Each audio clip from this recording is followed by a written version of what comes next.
Investment risk అనేది market ఒడిదుడుకులకు లోబడి ఉంటుంది. ఇన్వెస్ట్ చేసే ముందు అందుకు సంబంధించిన వివరాలను క్షుణ్ణంగా తెలుసుకున్నాకే పెట్టుబడులు పెట్టండి. ఈ కార్యక్రమం నిపుణులు, అనుభవజ్ఞుల సూచనలు, సలహాల మేరకు మాత్రమే నడుస్తుంది. మీ పెట్టుబడులకు ఏబిఎన్ ఆంధ్రజ్యోతి ఎటువంటి బాధ్యత వహించదు.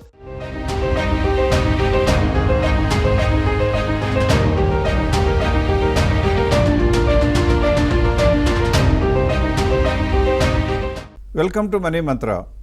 మ్యూచువల్ ఫండ్స్లో ఒక రకంగా ప్రక్షాళన చేసుకుంటూ మెరుగైన లాభాలు సంపాదించాలి అంటే ప్రతి ఇన్వెస్టరు కంపల్సరీగా చేయవలసినటువంటి చర్యల మీద మనం చర్చను చేపట్టి పోయిన వారం చేసినటువంటి ప్రోగ్రాంకి వచ్చిన స్పందన అపూర్వంగా ఉండి మా కంప్యూటర్స్ మీద విపరీతమైన లోడ్ పడుతున్నమాట వాస్తవం.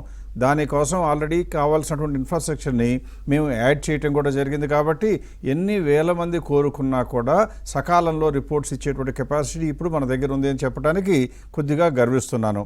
ఇప్పుడు ఈరోజు సెకండ్ పార్ట్గా ఉన్నటువంటి మ్యూచువల్ ఫండ్స్లో ఇంకా మీరు కంపల్సరీగా తెలుసుకోవాల్సిన విషయాలలో నేర్పడానికి, దానిపైన సమగ్రమైన వివరాలు అందించడానికి నాతో పాటు స్టూడియోలో యశ్వంత్ కూడా రెడీగా ఉన్నారు. ఇక టాపిక్లోకి వెళ్ళినట్లయితే ఇక్కడ మీరు చూడవలసింది ఏంటి, లాస్ట్ వీక్లో మనం చెప్పినప్పుడు మీరు 4 స్కీములు ఉన్నాయి అని చెప్పినా కూడా ఒక్కొక్కసారి 400 కంపెనీల్లో ఇండైరెక్ట్గా మీరు ఇన్వెస్ట్మెంట్ చేసినట్టు మీరు వేళ్ళు పెట్టినట్లుగా ఉంటుంది అని చెప్పడం జరిగింది. అలా చేయటం మూలంగా ఎందుకు ఉపయోగం ఉండదు అంటే, మీలో ఎవరైనా సరే గూగుల్ వాడినా లేదా ఆర్టిఫిషియల్ ఇంటెలిజెన్సో చాట్ బాట్ ఏదైనా కనుక వాడినట్లయితే మీకు తెలిసేది ఏంటంటే, ఏ పోర్ట్ఫోలియో అయినా సహజ సిద్ధంగా 30-35 కంపెనీల కన్నా ఎక్కువ కనుక నెంబర్ ఆఫ్ షేర్స్ డైరెక్ట్గా కానివ్వండి, ఇండైరెక్ట్గా కానివ్వండి మీరు ఓనర్లు అయినట్లయితే అందులో వచ్చే లాభం 0 అంటే తగ్గిపోతుంది. ఎప్పుడన్నా 100, 200, 400 కంపెనీలు హోల్డింగ్లో ఉంటే మీకు వచ్చే బెనిఫిట్ కొత్త కంపెనీ యాడ్ అవటం మూలంగా మీకు వచ్చే లాభమూ లేదు, మీకు తగ్గే రిస్క్ కూడా ఉండదు అని గమనించాలి. అది మొట్టమొదట చేయాలి.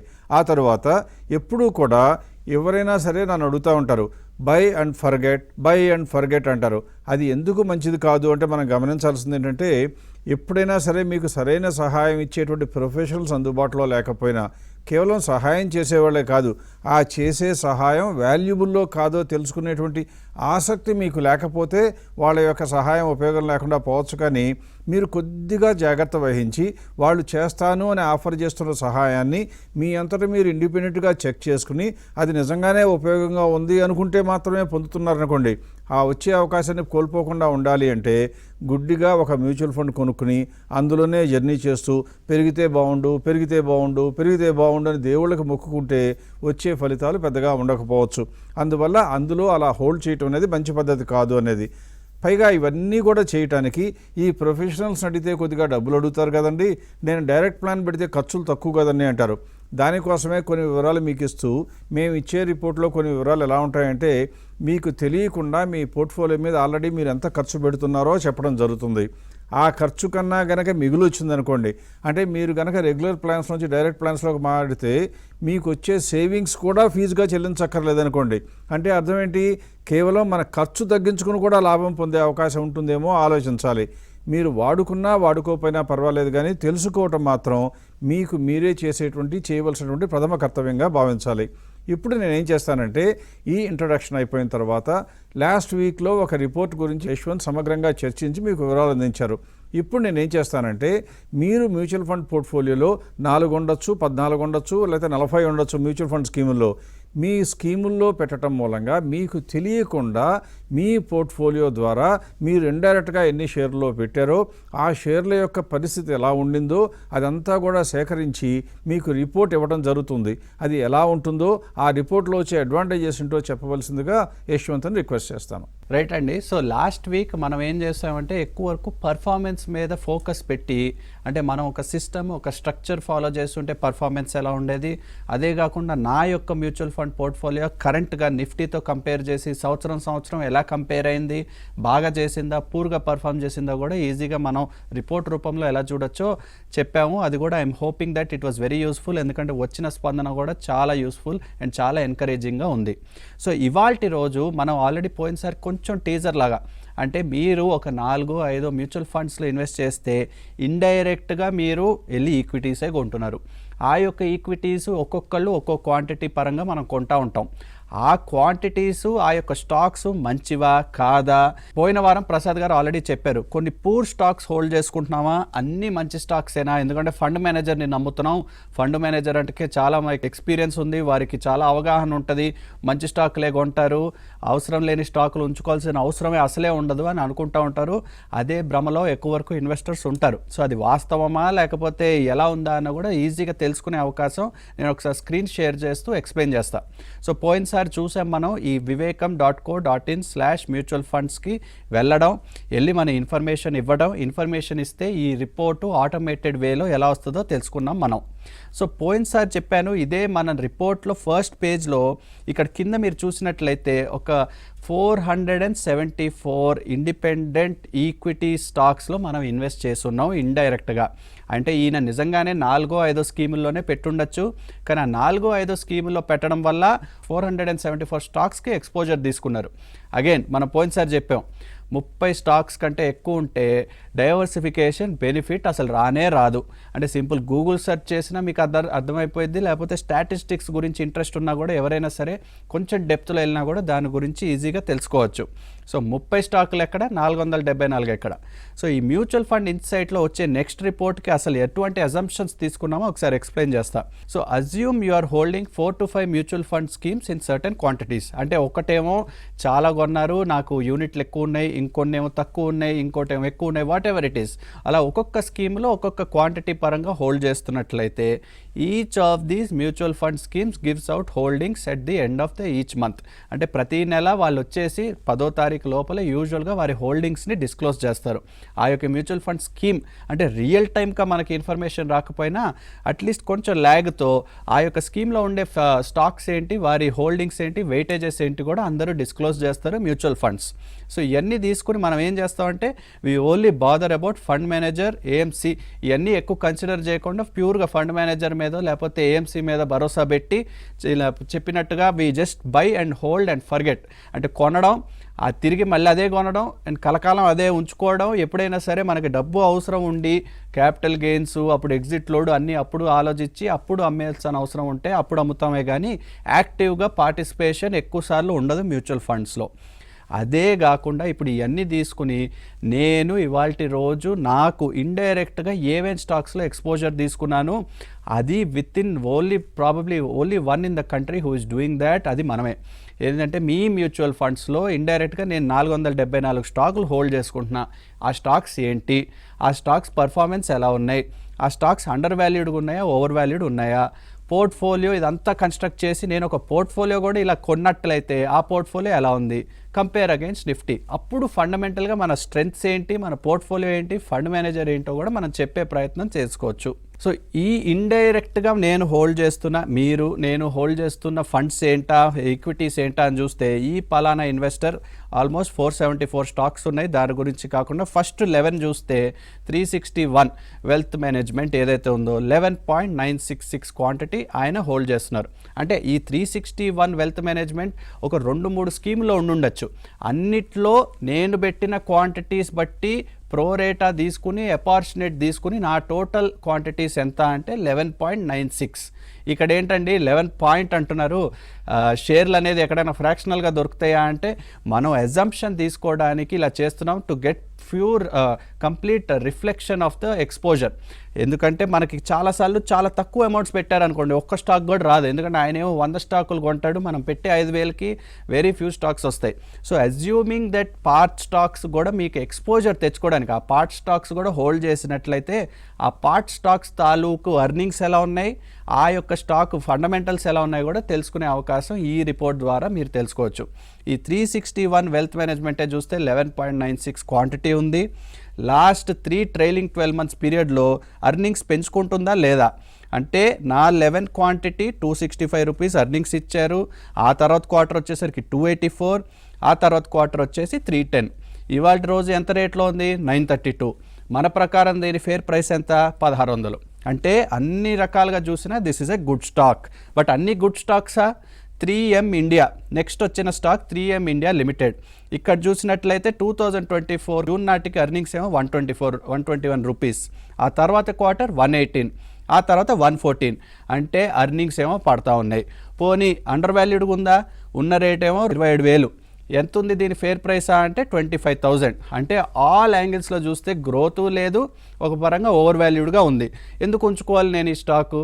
Fund manager has decided. Fund manager me description అడగడు, చెప్పాల్సిన అవసరం లేదు. ఆయన వారి యొక్క రూల్స్ ఒకటి పాటించి ఈ ఎక్స్పోజర్ తీసుకుంటాడే కానీ ఇలాంటి స్టాక్స్ ఎన్నో అంటే 474 ఎన్నో ఇంక్లూడ్ అయి ఉంటాయి ఇన్ అవర్ పోర్ట్ఫోలియో.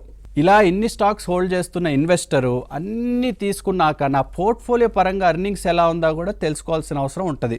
అంటే మనం ఎప్పుడు చెప్తా ఉంటాం పోర్ట్ఫోలియో లెవెల్లో అర్నింగ్స్ పెరుగుతూ ఉండాలి.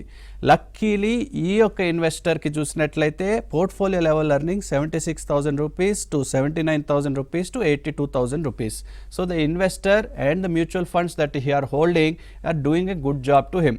అది మనం అసెస్ చేయాలి ఫస్ట్ అండ్ ఫార్మోస్ట్. సో మనం ఈ రిపోర్ట్ తీసుకుని ఇన్ఫర్మేషన్ తెలుసుకున్నాక స్టాక్స్ ఏంటి, ఓవర్ వాల్యూడ్ స్టాక్స్ ఎన్ని ఉన్నాయి, అండర్ వాల్యూడ్ ఎన్ని ఉన్నాయి, అదే కాకుండా పోర్ట్ఫోలియో లెవెల్ అర్నింగ్స్ ఎలా ఉన్నాయో కూడా తెలుసుకుని అసెస్ చేసుకోవాలి కరెంట్గా ఎలా ఉన్నాం. తర్వాత మోస్ట్ ఇంపార్టెంట్ మనం ఎప్పుడు చెప్తా ఉంటాం portfolio PE ratio index PE ratio కంటే తక్కువలో ట్రేడ్ అవ్వాలి. ఇండెక్స్ అంటేనే biggest best companies in India. మన Nifty index is comprising of the biggest. Already చాలా ఎక్స్పోజర్ ఉంటాయి వారికి. అలాంటి పోర్ట్ఫోలియో కంటే కూడా మనది ఇంకా ఓవర్ వాల్యూడ్ ఎక్స్పెన్సివ్గా ఉందంటే మీరు క్వశ్చన్ చేసుకోవాలి వర్తా కాదా, ఎందుకు ఇటువంటి కాస్ట్లీ స్టాక్స్ ఎందుకు పెట్టారు ఫండ్ మేనేజర్ అని కూడా మీరు క్వశ్చన్ చేసుకోవాలి. నెక్స్ట్ అదే కాకుండా ఓవరాల్గా ఉన్న స్టాక్స్ అన్నిటి తాలూకా సేల్స్ ఎలా ఉన్నాయి, ప్రాఫిట్స్ ఎలా ఉన్నాయి, మార్జిన్స్ ఎలా ఉన్నాయి. అంటే సపోజ్ నా దగ్గర ఒక 5 స్టాకులు ఒక్కోటి 1 క్వాంటిటీ ఉన్నట్లయితే నా 1 స్టాక్కి నాకు సేల్స్ ఎంత ఈ కంపెనీ ఇచ్చింది, ఆ రెండో స్టాక్కి ఎంత సేల్స్ ఇచ్చింది, నా తాలూకా యాజ్ ఎ ఇన్వెస్టర్ తాలూకా sales how is the portfolio giving me in terms of sales ఎలా ఉన్నాయి, ఎబిటా ఎలా ఉన్నాయి, ప్రాఫిట్లు ఎలా ఉన్నాయి, క్వార్టర్ ఆన్ క్వార్టర్ మనం ఎప్పుడు చెప్తూ ఉంటాం పెరుగుతూ ఉండాలి. ఇవన్నీ ఎన్ష్యూర్ చేసుకున్నట్లయితే తప్పకుండా రిటర్న్స్ అనేది మీ వెనకాలే వస్తాయి. సో అది చేస్తున్నారా లేదా, ఈ మ్యూచువల్ ఫండ్ ఎక్స్పోజర్ వల్ల నాకు అది వస్తుందా లేదా అని కూడా మీరు ఈజీగా తెలుసుకునే అవకాశం ఉంటుంది. అదే కాకుండా గ్రాఫ్ రూపంలో కూడా సేల్స్ ఎలా ఉన్నాయి, ప్రాఫిట్స్ ఎలా ఉన్నాయి, ఎబిటా ఎలా ఉందో కూడా చెప్పే ప్రయత్నం ఈజీగా ఈ రిపోర్ట్ ద్వారా తెలుసుకోవచ్చు. సో లాస్ట్ వచ్చేసి డైవర్సిఫికేషన్. ఎందుకంటే డైవర్సిఫికేషన్ అంటే ఎంతో ఇంట్రెస్ట్గా చూస్తూ ఉంటారు. ఏదైనా పర్టికులర్ సెక్టర్కి ఓవర్ డైవర్సిఫికేషన్ ఉందా? ఎందుకంటే కొంతమంది only thematic funds sector funds పెట్టారనుకోండి, ఏదో బ్యాంక్ సెక్టర్ ఏదన్నా వాటిలో పెట్టినట్లయితే మీకు ఈజీగా తెలుసుకోవచ్చు ఇక్కడ అట్లీస్ట్ ఎక్స్పోజర్ ఎక్కువ ఉంటుంది. అండ్ మనం ఎప్పుడు చెప్పే ఫిలాసఫీ ఏంటి, no more than 20% exposure to any particular industry.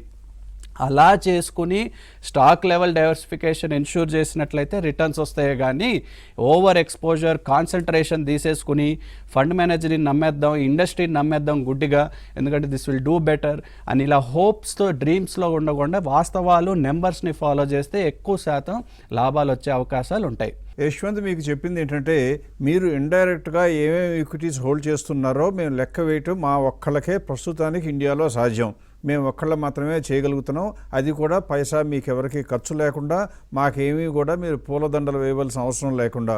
ఎందుకు ఏ మాటైనా చెప్పబోయే ముందు సరైనటువంటి గణాంకాలు వివరాలు ఖచ్చితంగా తీసుకున్నాక మాట్లాడటం అనేది సరైన చర్య అవుతుంది తప్పితే నా ఉద్దేశం ప్రకారం మంచిది, నా ఉద్దేశం ప్రకారం మంచిది కాదు అని నేనేదో గొప్ప వ్యక్తిగా చిత్రీకరించుకోవడానికి ప్రయత్నించడం చాలా తప్పు. అది మేము చేయలేము. అందువల్ల గణాంకాలతో సహా ఇవ్వడం జరిగింది.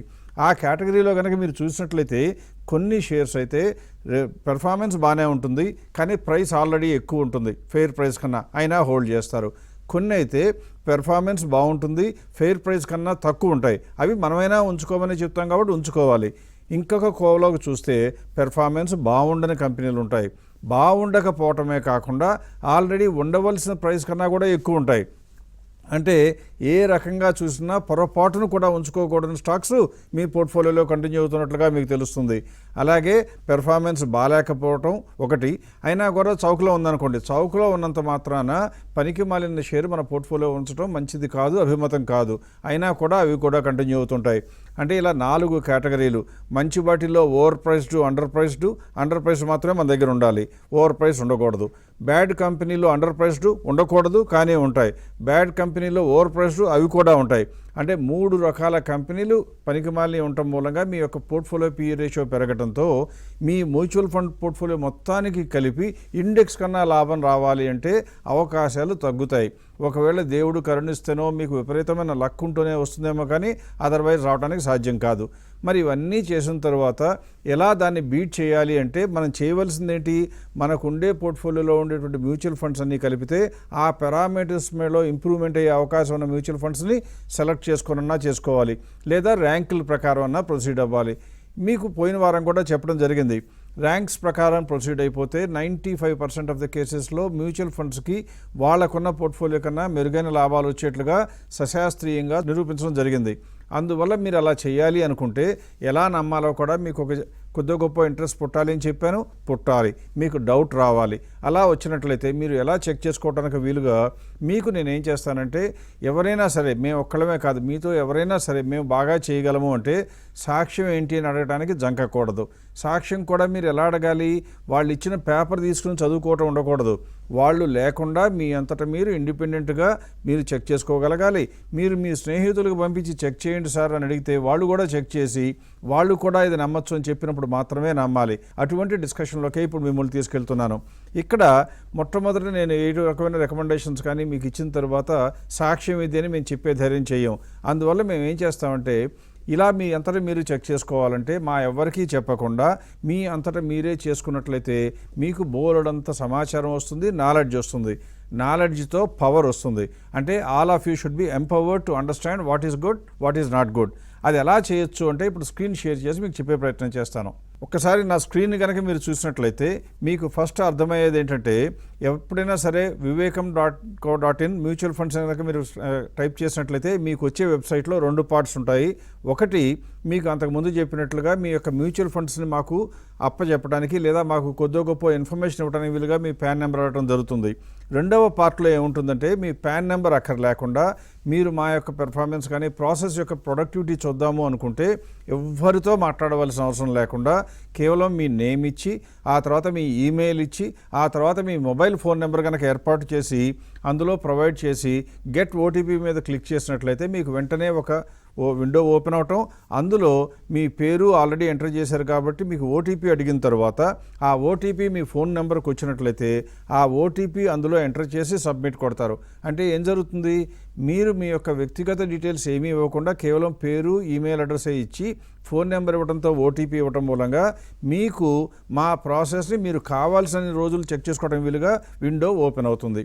అలా ఓపెన్ అవ్వగానే మీరు సబ్మిట్ చేయగానే మీకు ఓపెన్ అయ్యే విండో ఇలా ఉంటుంది. అందులో left hand side equities check చేసుకోవాలంటే, రైట్ హ్యాండ్ సైడ్ ఏమో మ్యూచువల్ ఫండ్స్ చెక్ చేసుకోవాలంటే.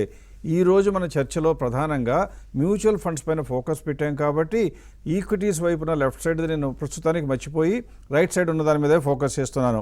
అక్కడ మీరు చూసినట్లయితే ఇక్కడ select date for mutual fund అని ఉంది.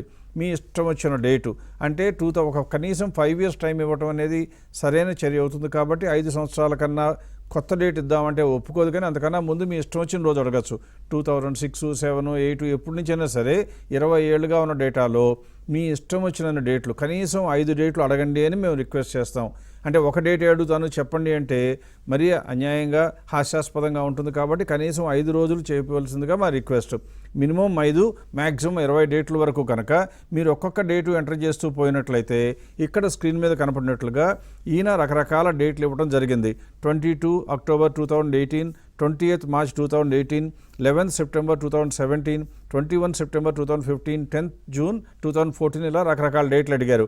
అడిగిన తర్వాత మీరు చేయవలసిన పని ఏంటంటే సింపుల్గా కింద ప్రాసెస్ అనే బటన్ని క్లిక్ చేసినట్లయితే మీకు వెంటనే ఒక కన్ఫర్మేషన్ అక్నాలజ్మెంట్ వస్తుంది. మీరు అడిగినటువంటి డేట్స్కి ఎంత రిటర్న్స్ వచ్చి ఉండేవో మీకు పంపించబడుతుంది అంటుంది. యూజువల్గా విత్ ఇన్ అ డే, అదే రోజు సాయంత్రం లోపల మీకు వస్తుంది. ఒక్కొక్కసారి గంటలో కూడా రావచ్చు, డిపెండింగ్ ఆన్ ద లోడ్. మరీ ఎక్కువ మంది అడుగుతుంటే కొద్దిగా ఆలస్యం కావచ్చు, కానీ అదర్వైజ్ చాలా త్వరగా వస్తుంది. అలా వచ్చిన రిపోర్ట్ మీకు ఎలా ఉంటుందో చూపించాలి అంటే మీకు ఇలా స్క్రీన్ మీదకి వస్తుంది, ఒక ఈమెయిల్లో వస్తుంది. ఏమని, పలానా ఇప్పుడు నా పేరే పెట్టాను కాబట్టి నా పేరుకే డియర్ ప్రసాద్ వివికే, మీరు అడిగిన డేట్లు ఇవి, ఈ డేట్లో మొదలు పెడితే ఎలా రిటర్న్స్ వచ్చాయో చూపించింది. ఏమని, ఇక్కడ చూస్తే 5/2/2020 మొదలు పెట్టినట్లయితే ఒక 50 లక్షలతో పోర్ట్ఫోలియో స్టార్ట్ చేస్తుంటే అది 1,37,00,000 అయ్యేది ఈనాటికి. అంటే 14 ఫిబ్రవరి ఈ ప్రోగ్రామ్ రన్ చేసింది 14 ఫిబ్రవరి కాబట్టి ఆ రోజు నాటికి 22.22% వచ్చింది. అదే నిఫ్టీలో చూస్తే 12.49, అంటే దాదాపుగా 10% నిఫ్టీ కన్నా ఎక్కువ వచ్చింది అని చెప్తుంది. అలాగే రెండో రోజు చూస్తే 23.37, 13 అక్కడ కూడా 10% ఎక్కువ వచ్చింది అని చెప్పింది. కానీ అందులోనే ఆఖరిలో ఉన్నటువంటి చూడండి 7th నెంబర్ ఉన్నటువంటి చూస్తే 28 సెప్టెంబర్ 2015 కనుక మీరు ప్రారంభించి ఉంటే 50 లక్షలు పెడితే 1.63 crores అయ్యేది. కానీ మీకు వచ్చిన సిఏజిఆర్ ఎంత అని చూస్తే మా ప్రాసెస్ ప్రకారం కూడా 13.45. అదే సమయంలో ఇండెక్స్లో పెడితే ఎంత వచ్చేది 11.37. అంటే కేవలం రెండు కన్నా కొద్దిగా ఎక్కువ పర్సంటేజ్ మాత్రమే మేము సంపాదించగలిగాం. అలా వాస్తవాన్ని మరుగుపరచకుండా వాస్తవాన్ని వాస్తవంగా మీ ముందు ప్రదర్శించడం, మీకు అందించడం అనేది మా లక్ష్యం కావాలి. అంతేగాని తప్పుదోవ పట్టించడం, లేనిపోని ప్రామిస్లు పుట్టించడం చేయకూడదు. ఇలా మీకు రిపోర్ట్ వచ్చిన తర్వాత మీకు మనసులో కొద్దిగా డౌట్ కూడా రావాలి. ఏమని, ఈ డేటా కరెక్టేనా కాదా అని.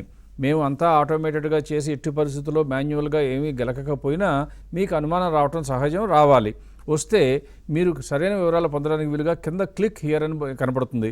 అలా క్లిక్ హియర్ అని కొట్టినట్లయితే మీరు అడిగిన డేట్లన్నీ స్క్రీన్ మీద కనపడుతూ రైట్ హ్యాండ్ సైడ్ చివరిలో ఒక రేడియో బటన్ యాక్షన్ అని కనపడుతుంది. అది ఎందుకు అంటే మీరు కావాల్సిన ఎన్నుకున్న డేట్ ఎదురుగా అది క్లిక్ చేసుకుని డీటెయిల్స్ కావాలి అని కనుక సబ్మిట్ అని క్లిక్ చేశారంటే మీరు ఆ డేటుకి సంబంధించి కూలంకషంగా డీటెయిల్స్ అడిగారు అని అర్థం. అలా సబ్మిట్ కొట్టగానే మీకు ఏమొస్తుందంటే ఆ రోజు సాయంత్రానికి కానీ బహుశా నెక్స్ట్ డే కానీ మీకు ఒక డీటెయిల్ రిపోర్ట్ వస్తుంది. ఆ సబ్జెక్ట్ ఎలా ఉంటుంది, detailed data on your chosen date of mutual fund product performance అని. అంటే ఎంత పెర్ఫార్మెన్స్ వచ్చిందో డీటెయిల్స్ ఇస్తుంది, కనపడుతుంది. అక్కడ మీరు ఇప్పుడు స్క్రీన్ మీద చూసినట్లయితే అందులో 2 టేబుల్స్ ఉన్నాయి. ఆ జర్నీ చేయటం మూలంగా ప్రస్తుతం మీ పోర్ట్ఫోలియోలో ఏం ఉండినాయి అంటే అన్నీ అయిపోయి ఫిబ్రవరి 2025 వచ్చేటప్పటికి మీ మ్యూచువల్ ఫండ్లో ఏమున్నాయో కనపడుతుంది, వాటి యొక్క కాస్ట్ ప్రైస్ ఎంతో కనపడుతుంది, మార్కెట్ వాల్యూ ఎంతో కనపడుతుంది.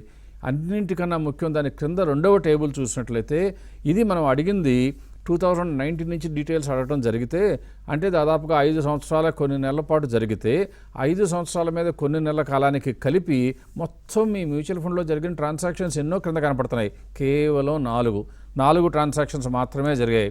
అంటే మీరు నోటీస్ చేయాల్సిందేంటి, 5 సంవత్సరాల్లో కలిపి కేవలం 4 ట్రాన్సాక్షన్సే జరిగాయి. అంటే ఊరికే కొనటం అమ్మటం అనేది మీకు వినపడినంత కూడా ఎక్కువసార్లు జరగదు. 5 సంవత్సరాల్లో 4 జరిగినాయి అంటే అర్థం ఏంటంటే మెరిట్ ఉంటేనే జరుగుతుంది తప్పితే అదర్వైజ్ ఊరికే పిచ్చాపాటిగా అది అమ్మండి ఇది కొనండి అని చెప్పేటువంటి ఆలోచన ఎవ్వరూ చేయరు. కంప్యూటర్స్ ప్రాసెస్ అసలే చేయవు. దీని యొక్క సారాంశం ఏంటా అని చూస్తే రిజల్ట్స్ ఆఫ్ ప్రాసెస్ చూస్తే 19th ఆగస్ట్ 2019 నుంచి చూస్తే మనం మొదలుపెట్టిన 50 లక్షల రూపాయలు ఇప్పటికీ 1,59,00,000 అయితే మనకు ఎంత రిటర్న్ వచ్చింది, 23.37% of average CAGR compound annual growth rate వస్తే అదే 50 లక్షలు నిఫ్టీలో కనుక ఇన్వెస్ట్ చేసి ఉన్నట్లయితే మన అమౌంట్ 98,16,000 అయ్యేది. అంటే ఎంత వచ్చింది వాళ్ళ దగ్గర 13.01. కాబట్టి 10% ఎక్కువ వచ్చింది అని మనకు అర్థమవుతుంది. ఇలా 4 ట్రాన్సాక్షన్స్ అవటమే కాకుండా మీ అందరికీ ఎంతో ఆనందం ఇచ్చే అంశం ఆఖరిలో రాసినటువంటి సెంటెన్స్. ఇలా ఎప్పుడూ కూడా మోర్ దాన్ 1 year ఎక్కువసార్లు హోల్డ్ చేస్తూ ఉంటుంది కాబట్టి ఎగ్జిట్ లోడ్ ఉండదు. అందువల్ల మీకు ఉన్నటువంటి ప్రధానమైన శంక వెళ్ళిపోయింది. దాదాపుగా ఎగ్జిట్ లోడ్ ఉండటం లేదు. రెండవది షార్ట్ టర్మ్ క్యాపిటల్ గెయిన్స్ పడతాయి కదని చెప్తూ ఉంటారు. ఆ షార్ట్ టర్మ్ క్యాపిటల్ గెయిన్ కూడా లేకుండా మోర్ దాన్ 1 year హోల్డ్ చేస్తుంది కాబట్టి మీకు వచ్చినవన్నీ కూడా లాంగ్ టర్మ్ క్యాపిటల్ గెయిన్స్గానే ఉంటాయి. పైగా మీకు ఇక్కడ పైన చూపించిన రిటర్న్సే కనుక నోటీస్ చేస్తే నిఫ్టీలో చూపించిన 13% ఏమో ట్యాక్స్ కట్టక ముందు. అంటే ఒకవేళ ఇవాళ కనుక మీరు అమ్ముకుంటే ఆ 13% వచ్చినా కానీ అందులో వచ్చిన లాభంలో 10% ట్యాక్స్ కట్టాలి.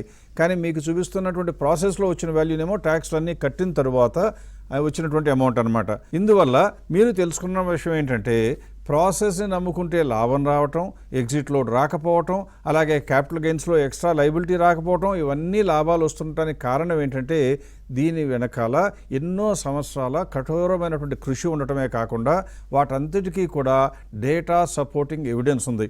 ఇందువల్ల మీరు కానీ మీకు తెలిసినటువంటి వేరే ఒక రాష్ట్రాల్లో ఉన్నటువంటి వ్యక్తులు కానీ ఎవరైనా సరే మ్యూచువల్ ఫండ్స్లో ఇన్వెస్ట్ చేస్తే మా దగ్గరికి రాకపోయినా పర్వాలేదు, మాతో రిలేషన్షిప్ లేకపోయినా పర్లేదు, కనీసం విధిగా ఒక్కసారి వాళ్ళని తెలుసుకోమని ఎంకరేజ్ చేసి వాళ్ళని కనుక ఎంకరేజ్ చేసినట్లయితే వాళ్ళే చెక్ చేసుకుని వారు కూడా నిర్ణయం తీసుకున్న తర్వాత మీరందరూ సమిష్టిగా చర్చించి మీ అందరి మనసులో మీకు మంచిది ఏది అని తోస్తే అదే చేపట్టవచ్చు. అలా గనక చేపట్టినట్లయితే కొన్ని సంవత్సరాల తర్వాత మ్యూచువల్ ఫండ్స్ ప్రక్రియలో ఈ చర్యను మించింది ప్రస్తుతానికి ఇంతవరకు లేదని మీరు ఒప్పుకోక తప్పదు, మేము కూడా ఆనందంగా అనుభవించక తప్పదు. అంటే కావాల్సింది ఏంటంటే మ్యూచువల్ ఫండ్స్లో లాభాలు సంపాదించాలి అంటే మ్యాజిక్ అక్కర్లేదు. మనకి కావాల్సింది డేటాని ఎనలైజ్ చేయటం, ఆ డేటా ప్రకారం సరైన ప్రణాళిక రచించుకోవటం, దాన్ని తూచా తప్పకుండా ఫాలో అవటం. అలా చేసినట్లయితే మెరుగైన రిటర్న్స్ ఖచ్చితంగా మనకు వచ్చి తీరుతాయి. ఈ ఎపిసోడ్తో మ్యూచువల్ ఫండ్స్ పైన చర్చని ముగించాలి అని భావిస్తున్నాను. ఎందుకంటే మ్యూచువల్ ఫండ్స్ పైన ఇంతకన్నా ఎక్కువ చెప్పవలసిన అవసరం లేదు అని నా భావన. మీకు ఏదైనా తోస్తే ఖచ్చితంగా మాకు లెటర్ రాయండి.